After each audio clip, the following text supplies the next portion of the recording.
Hi, and welcome to the first or 0th video if you're dealing in programming terms of C tutorial from beginner to pro.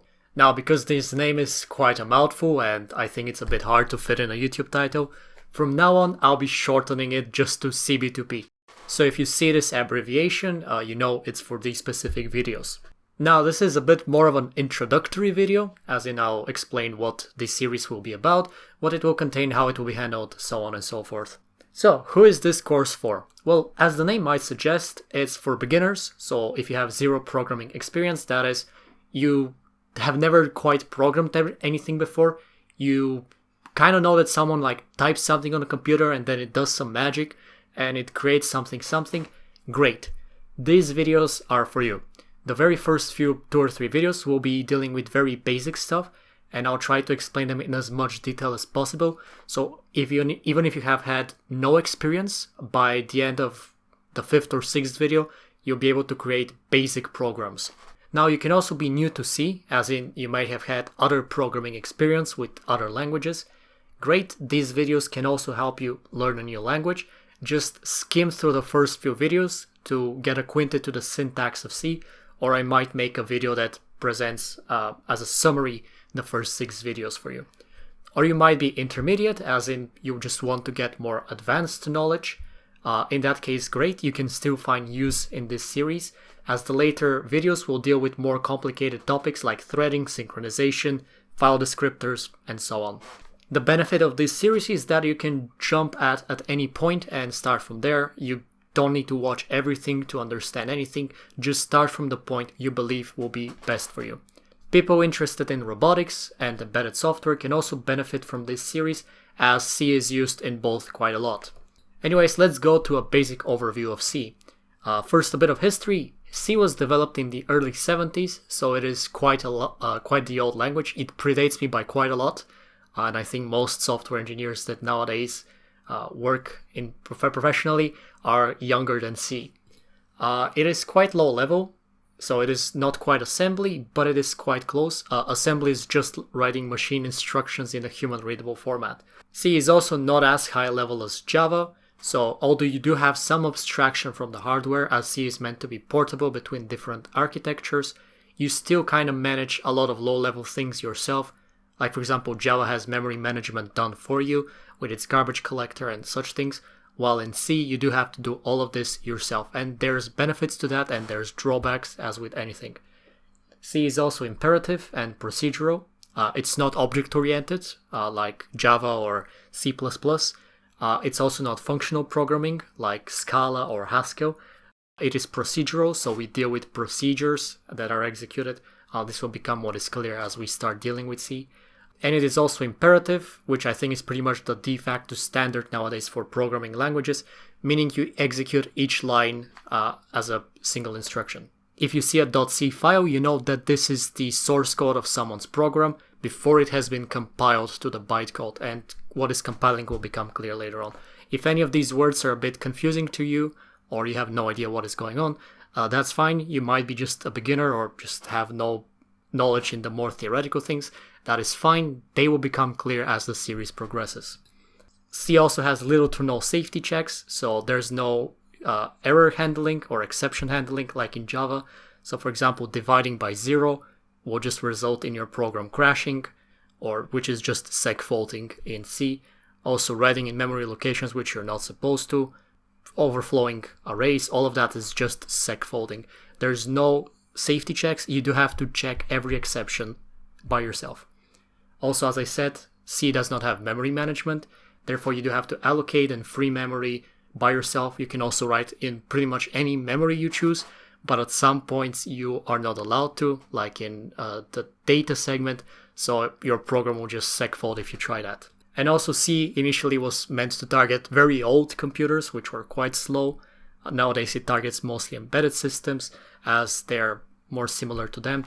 That is why C is meant to be fast and simple. A lot of the unessential things of Java, like memory management, the garbage collector, which are very slow, are not present. They have not been removed, they just have never been implemented. But this does create a more fast language and a more simple, maybe not for the programmer, but for the machine language. Now, seeing all of this, you might be thinking to yourself, why should I be studying C? Maybe C is not the right language for me. This seems a bit too complicated. Do not worry. Here's a bit of motivation why I think you should study C. First, the TOB index, or the TIOB, I am probably butchering the name completely, ranked C as the second most popular language in 2021. And in 2020 it was first. It lost its place to Python.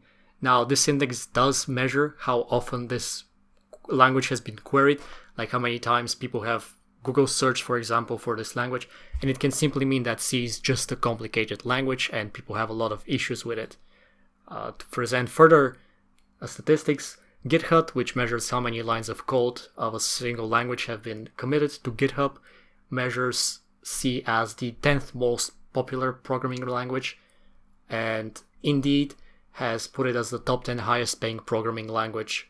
And there is certain merit to that. As I said, C is primarily used in embedded systems, which is highly sought after by employers. And it could also be because people who program in C oftentimes have a lot of theoretical knowledge, which helps them get a better salary since they're technical experts now. But anyways, why should you study C? Well, C++, Java, JavaScript, they're all based on C. That's why we have this notion in programming of the C-typed languages, which are languages that resemble C as syntax. So if you learn C, you have very easy time learning C++, Java, JavaScript, and all the other kinds. Another reason to study C is that drivers, so these are pieces of software that interact with the hardware. A lot of low-level things and embedded system software is still primarily written in C. Rust might be slightly gaining more popularity, but still a lot of this code is written in C, and a lot of legacy code is still in C, meaning that if you ever work in a company that has been around for a while, you will probably have to work in C. A lot of microcontrollers use C as well, so if you're dealing with anything like, as I said, in robotics or making an embedded systems, for example, for a car or for some smart TV or something, you will probably need to learn C. It is also good to learn more languages than one, as this gives you more options to approach a problem. So for example, if you only knew about JavaScript, you'll be quite limited in the things you can do if you had instead chosen another language. So being multilingual in the programming world is definitely a benefit, and it can make you more appealing to future employers. C also gives you more control of low-level components. Now this can be both a good and a bad thing. As we said, you can quite easily mess up a lot of things, especially with embedded systems. If you're not doing things properly, you can pretty much ruin the piece of hardware you're working with. Do not worry, this happens rarely, and I doubt you get to the point that you get to experience that. Also, working in C will give you a better understanding of the inner workings of your OS or your whole computer as a whole. Especially as we get into more complex topics, you'll find a lot more things that I believe to be quite fundamental for anyone that studies programming, such as synchronization between threads, file descriptors, and so on, that are usually not covered by software engineers. In C, they'll become a lot more explicit and quite easy to learn. Now, some organization and tools. At the time of making the slides, I couldn't think of a better name than a course. Now, I do believe that it should be called video series, but let's stick with the pretentious name of course for now and play along. You can see the videos or the topics I intend to cover, starting with introduction, which is this video, and then next week I'll make one about control flow, primitive types, and functions. This might take more than one video, as I want to explain them quite thoroughly, so everyone can understand what is going on.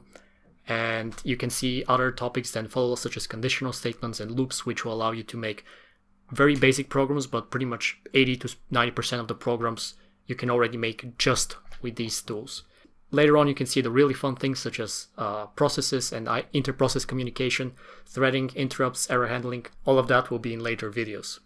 Now, some of these topics can take me more than one video, both because YouTube has a limit to how much I can upload, and I do believe that a 30-minute video might be too exhausting, so I'll try to make them in manageable chunks. So some of these topics might be split into fewer videos or extended over several videos, so they do not correspond one-to-one with which week I'll cover something.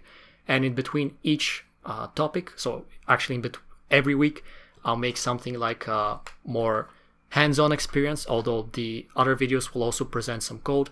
These tutorials or hands-on things will be just me creating a program from scratch, so showing you how I approach a problem, what my thought process is, what I do, how do I do it, And I think especially if you're new to these things, these videos will be very helpful to you. At the end of each normal video, I'll present a few problems which you can try on your own, and in this hands-on experience, I'll be solving them. And I can make more based on requests, but for now, I do envision them to be as the current schedule. Now as for tools, personally I'll be using the GCC compiler on Ubuntu Linux. However, if you're new to this, you might want to use the C compiler that's online. Link for that is in the description, because setting up GCC, Ubuntu and everything can be a bit complicated. Also, you can use GCC on Windows. However, in the more advanced topics, I do recommend you get Ubuntu. Whether you want dual booting, subsystem or virtual machine, doesn't quite matter. Personally, I recommend dual booting. It's not that hard, but I'll provide tutorials for all three options down in the description, as well as how to set up GCC on both Linux and Windows.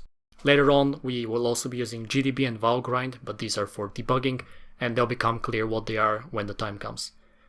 As for an integrated development environment, I'll be using Visual Studio Code, because that's what I'm used to, and I've tried to keep the slides as close to the visual appearance of the dark theme of Visual Studio Code for color consistency.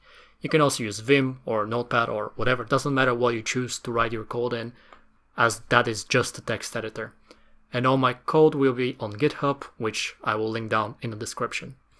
As for resources, I personally recommend the C programming language by Brian W. Kernighan. It is a book that's quite old and has gone out of print, but you can easily find PDFs of it floating around the internet. I am not going to link them to avoid any troubles, but I know for a fact it's quite easy to find. If you don't want to get the whole book, there's also the tutorials point, which I will link in the description, which provide a brief overview of certain C topics and syntaxes, which you can quite easily familiarize yourself with, but they're a bit shallow and don't go as much in depth as the book. Also in each video, I'll provide videos in the description, as with the current one, that I think provide further information if you need on some of the topics covered in the video. And as we get into the more complicated topics, I do recommend you check out the Operating Systems Concepts textbook. It is one of the funniest textbooks I've seen. For some reason, for a computer science textbook, they've put on dinosaurs on the front. I don't know what the reasoning is. Maybe that operating systems have been around since the dawn of all time. I don't know why that is. It has just a funny title. And it's a really good book, especially as we start dealing with the complicated topics of threading and Linux operating systems. Anyways, I think that about does it for this video, and I will see you next week where we actually start doing the fun things like programming.